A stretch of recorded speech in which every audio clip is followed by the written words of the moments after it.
بسم الله الرحمن الرحيم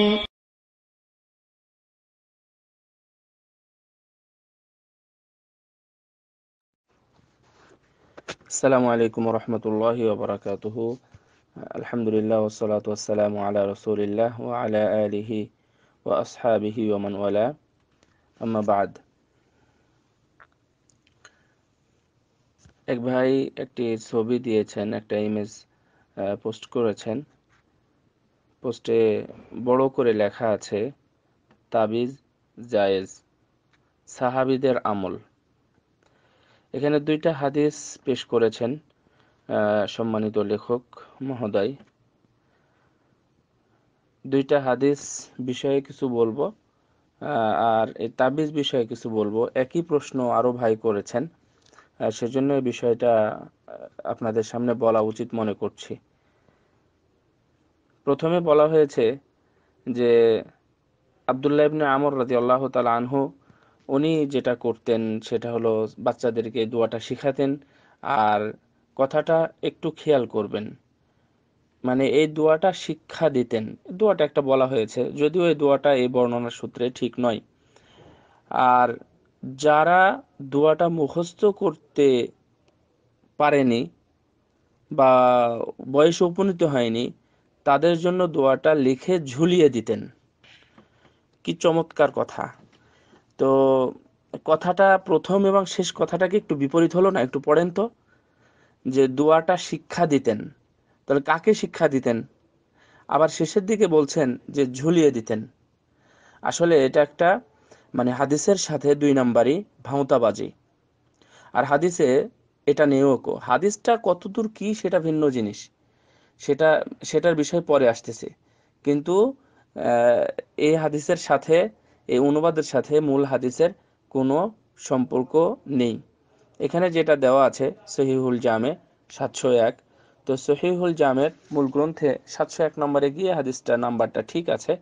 কিন্তু লেখকের জন্য আমি দুর্ভাগ্যই বলবো, যিনি এটাকে নোট করেছেন, তো উনি যে কথাটা লিখেছেন এই কথাটা এখানে নেই। শিক্ষা দেওয়ার কথাটাও এখানে আসেনি, শিক্ষা দেওয়ার কথাটাও এখানে আসেনি। কেউ যদি ঘুমের মধ্যে ভয় পায় তাহলে সেজন্য এই দোয়াটা পড়ে, বাস। আল্লাহর কসম, হাদিসটা এ পর্যন্ত শেষ, হাদিসটা এ পর্যন্ত শেষ। আর কেউ যদি না পারে তাহলে সেটা তাকে ঝুলিয়ে দিতেন। এই কথাটা আমি মহোদয়কে বলছি, আপনি কথাটা কোথায় পেলেন বা কোন দুনিয়ার কোন হাদিসের কোন গ্রন্থে, এই আকাশের নিচে না জমিনের উপরে কোথায় আছে আল্লাহ জানে, যে ঝুলিয়ে দিতেন? সাবধান! রাসূল সাল্লাল্লাহু আলাইহি ওয়াসাল্লাম বলছেন, মান কাযাবা আলাইয়া মুতাআম্মিদান ফালিয়াতাবাওয়াউ মাকআদাহু মিনান নার। আমার নামে যে কেউ যদি মিথ্যা আরোপ করে তাহলে সে যেন স্থান জাহান্নামের মধ্যে করে নেয়। শরীয়তের সাথে যারা বেয়াদবি করেছে, বিশেষ করে হাদিস বর্ণনা নিয়ে, শরীয়তের, আমি হাদিসের ছাত্র, আমি হাদিস পড়ছি, তো শরীয়তের মধ্যে যারা হাদিসের নামে এরকম জালিয়াতি করেছে, তাদের আস্থা করে নিক্ষেপ করেছে এবং তারা নিক্ষিপ্ত হয়েছে। যতই হাদিসের মালিক হোক না কেন, তারা কোনোদিন তাদের কাছ থেকে হাদিস গ্রহণ করেননি। তো সুতরাং ভাই, আপনি এই সাহসটা পেলেন কোথায় যে এই কথাটা আপনি লিখে দিলেন হাদিসের সাথে যার মিল নেই? দুই নম্বর কথা, সাইদ ইবনু জুবাইর রাদিয়াল্লাহু এর নিকটে কেউ আসলে তাবিজ চাইলে তিনি তাবিজ লিখে দিতেন। মুসান্নিফ ইবনে আবি শাইবা 25,023,511। ধন্যবাদ লেখককে, এটাও উনি নাম্বারটা ঠিক লিখেছেন। তো এখানে সাইদ ইবনু জুবাইর আপনারা চিনেন এবং বিখ্যাত ব্যক্তি, উনি কিন্তু সাহাবী নয়।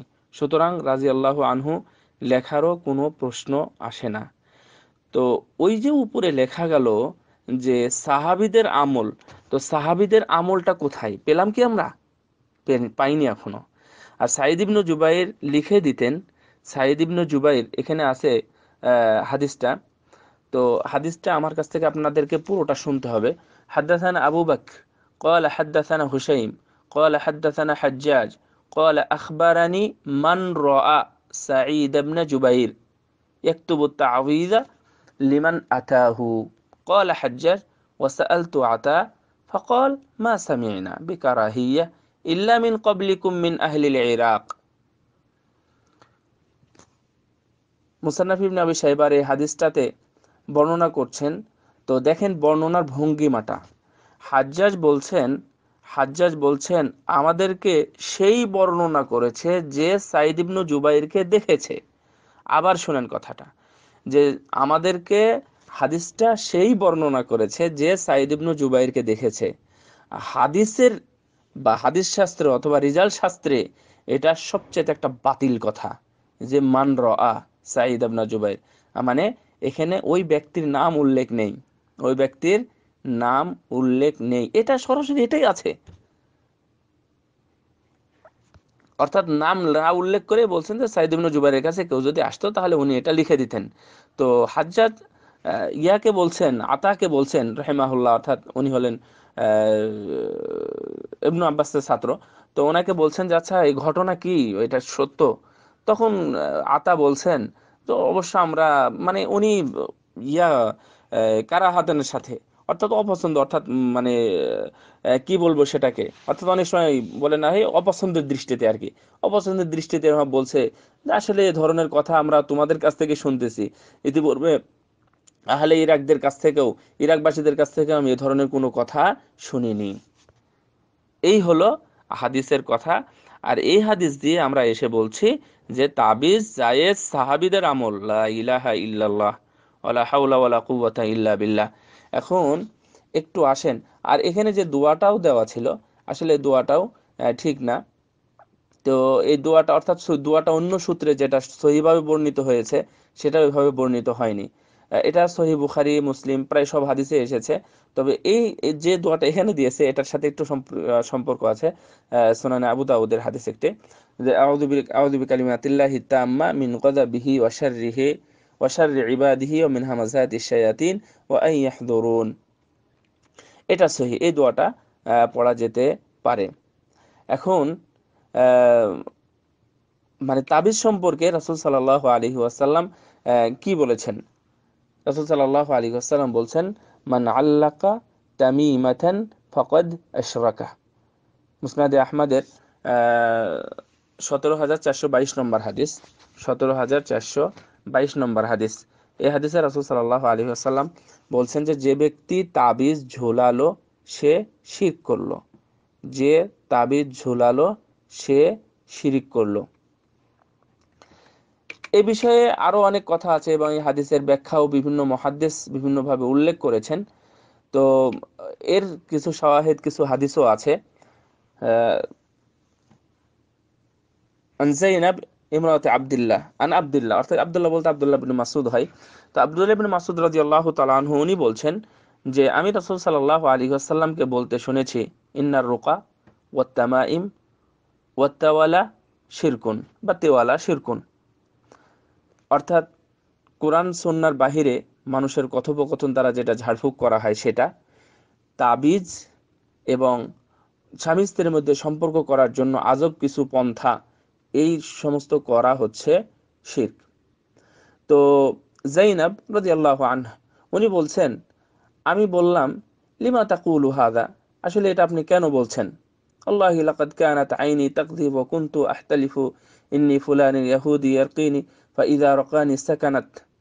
তো এই ধরনের কাহিনী আপনি এমন বলছেন কেন?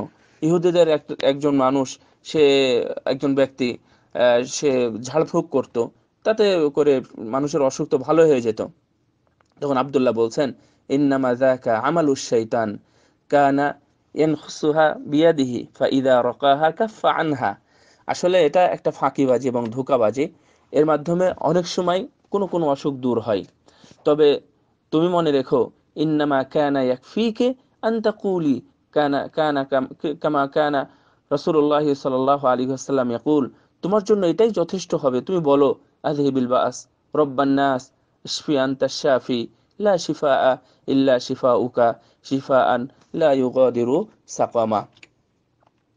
এটাই হচ্ছে মানে স্পষ্ট কথা যে রাসূল সাল্লাল্লাহু আলাইহি ওয়াসাল্লাম মানে তাবিজের ব্যাপারে স্পষ্ট কথা বলেছেন যে তাবিজটা শিরক। তবে এই বিষয়ে প্রায় ওলামাই একমত যে আসলে এই শিরক বলতে এই শিরকটা হচ্ছে বড় শিরক নয়, অর্থাৎ মিল্লাত থেকে খারিজ করে দেয় না, এটা হচ্ছে ছোট শিরক। এবং এই শিরকের ব্যাখ্যা অর্থাৎ অনেক কিতাব তাওহীদে আছে এবং অনেক আলোচনা আছে তা মানে মানে তাবিজ টাঙ্গানো নিয়ে। এখন মানে কিভাবে ওনারা বললেন, এক ভাই প্রশ্ন করেছেন, প্রশ্নের মধ্যে বলেছেন যে আসলে ওই একজন আলেম, যাই হোক আলেমের নাম আমি জানি না, উনি বলছেন যে একজন আলেম আমাকে বলেছেন যে আহ, তাবিজ জায়েজ এবং তাবিজ দেওয়া যাবে, এটা আপনি ভালোভাবে জেনে নিন। তখন উনি উত্তরে বলেছিলেন যে আসলে আপনি বলছেন যে আসলে আমরা তো হাদিসে শুনেছি, আমরা তো বিভিন্ন ইসলামিক সেন্টারে যাই, এই আলেমের কাছ থেকে শুনেছি তাবিজ না যায়, যেমন তারা তো হাদিস থেকে বলে তাবিজটা শিরক। তখন বলছে না, তারা ভুল বলেছে, তারা ভুল বলেছে, মূলত তাবিজ দেওয়া জায়েজ, তাবিজ দেওয়া যাবে। এগুলো হচ্ছে ভ্রান্ত কথা। এবং মানে দুনিয়ার যে আলেমগুলো আছেন, যারা হকপন্থী মুহাক্কিক আলেম ওলামা যারা আছেন, তারা কেউ এটাকে সমর্থন করেননি এবং সবাই এটাকে মানে শিরকি বলেছেন। তবে এই কয়েকটা কারণ বেশ কয়েক জায়গায় আছে। ইবনু তাইমিয়া রাহিমাহুল্লাহ উনি এই বিষয়ে বলেছেন, ইবনু হাজার আসকালানী রাহিমাহুল্লাহ উনি কথা বলেছেন, প্রায় একই ধরনের কথা বলেছেন। এবং শেষ যুগে এই যে শেখ সালেহ আল উসাইমিন রাহিমাহুল্লাহ রাহমাতান ওয়াসিআ, উনি এই বিষয়ে কথা বলেছেন, এটা কেন শিরক, এটা কেন শিরক। তো ওনারা সবাই এক ধরনের জবাবটা দিয়েছেন। জবাবটা হলো যে আহ, অর্থাৎ তারা তাদের বিশ্বাসটা আল্লাহর উপর ভরসা থেকে তাদের ভরসাটা তাবিজের উপর হয়ে যায়, তাদের ভরসাটা বা তাদের বিশ্বাসটা তাবিজের উপর হয়ে যায় এবং এর উপরই মাইল হয়ে যায়, অর্থাৎ এর দিকেই ঝুঁকে পড়ে যে আল্লাহ ভরসার থেকে তারা তাবিজের উপর ভরসাটা বেশি করে। এই জন্য এটা হচ্ছে শিরক। এবং মুসলিম আহমদের আরেকটি হাদিসে এসেছে, এটা 17,404 নম্বর হাদিস, উকবা ইবনে আমির রাদিয়াল্লাহু তাআলা আনহু থেকে বর্ণিত। উনি বলছেন রাসূলুল্লাহ সাল্লাল্লাহু আলাইহি ওয়াসাল্লাম ইয়াকুল মান আল্লাকা তামিমাতান, যে ঝোলাই, কি ঝোলাই, তাবিজ ঝোলাই, ফালা আতাম্মাল্লাহু লাহু, আল্লাহ তার কোনো উপকারই দিবেন না। আল্লাহ অর্থাৎ এর দ্বারাতে তার কোনো মানে কোনো লাভই করবেন না এই তাবিজের মাধ্যমে। সুতরাং ভাই, যারা আছেন, যাদের এখনো তাবিজ আছে, তারা এখনো তাবিজটাকে ছিঁড়ে ফেলেন এবং আল্লাহর উদ্দেশ্যে আল্লাহ রাব্বুল আলামিনের কাছে চান। দেখেন রাসূল সাল্লাল্লাহু আলাইহি ওয়াসাল্লামের যুগে আপনি একটি হাদিসও কোথাও খুঁজে পাবেন না সহিহ সূত্রে। আমরা তো জয়ীফ সূত্রে হাদিস পাচ্ছি না, মানে জয়ী সূত্রে হাদিস পাওয়া যায় না। রাসূল সাল্লাল্লাহু আলাইহি ওয়াসাল্লামের সাহাবীদের যুগে, রাসূল সাল্লাল্লাহু আলাইহি ওয়াসাল্লামের যুগে অনেক ছোট বাচ্চারা ছিল, তাদের সন্তান ছিল, তাদের অসুখ বিসুখ বিভিন্ন ধরনের অসুখ বিসুখ হয়েছে, কিন্তু কোন সাহাবী অথবা রাসূল সাল্লাল্লাহু আলাইহি ওয়াসাল্লাম কাউকে এর ধরনের পরামর্শও দিয়েছেন, এটা আমাদের জানার বাহিরে। সুতরাং এ থেকে অবশ্যই আমাদেরকে দূরে থাকতে হবে। মনে রাখবেন, এই ছোট্ট শিরকের কারণেই কিন্তু মানুষ অনেক বড় ক্ষতিগ্রস্ত হয়। কারণ ইবনে আব্বাস রাদিয়াল্লাহু তাআলা আনহু বলছেন, এটা হচ্ছে এমন একটি জিনিস, আখফা মিন দাবিবিন নামলাতি আলা সাফাতিন সাউদা ফি যুলমাতিল লাইল।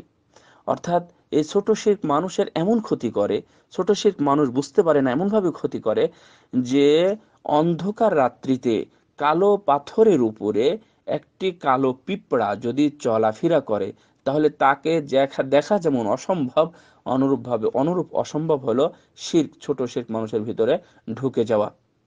যদিও এটার ব্যাখ্যা আছে, এটা রিয়াকে বলা হয়েছে।